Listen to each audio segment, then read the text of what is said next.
Je m'appelle Témez Eric et depuis 2003, j'enseigne la plongée au sein de la base de Mascareignes. C'est un métier super passionnant. Quoi, donc.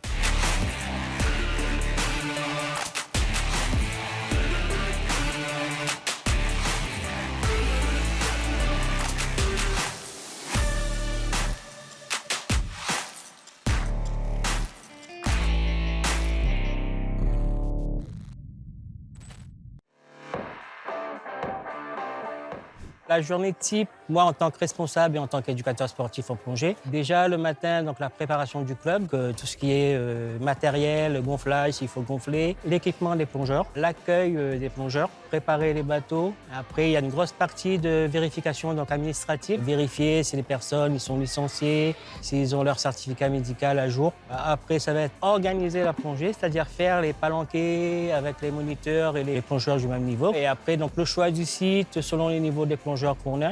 Et après, donc, organiser donc, la sécurité de la plongée sur l'eau. Et après, donc, il y a un débrief sur la séance qu'on a fait sous l'eau. Ce qui a bien marché, ce qui n'a pas trop bien marché, ce qu'il faut revoir la prochaine fois.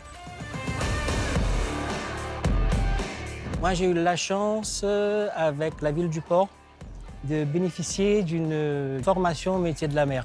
On est parti de zéro, on a touché un petit peu à toutes les activités, à la voile, au kayak et aussi à la plongée. Quand j'ai fait mon baptême de plongée, j'ai dit hop, ça va être mon métier. Donc c'est parti de là en fait. Donc, il n'y a pas d'école spécifique. Les formations du niveau 1 au niveau 4, ça se fait en général en club. Il y a pas mal de clubs sur l'île, donc vous pouvez faire toute votre formation en club. Et après, tout ce qui est la formation pour être professionnel de la plongée, on va dire pour être brevet d'État, c'est organisé par la DRAGES, la direction du sport, qui met des formations en place par le biais du CREPS.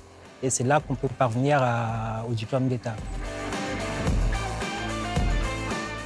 La patience, donc parce que certaines personnes en plongée, ils vont y arriver directement, mais d'autres, il va falloir prendre plus de temps avec, donc les accompagner sur les formations.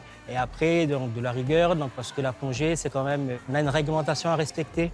On doit être carré là-dessus, donc sur tout ce qui est organisation administrative, sur tout ce qui est les niveaux de plongeurs sous l'eau, leurs prérogatives et tout ça. Plonger, c'est une passion, hein, donc il faut se lancer. C'est un métier qui permet d'avoir plein de contacts donc, avec les gens. Et après, donc, c'est un métier où tu vas travailler en même temps que tu vas en profiter sous l'eau. C'est un cadre de travail très agréable.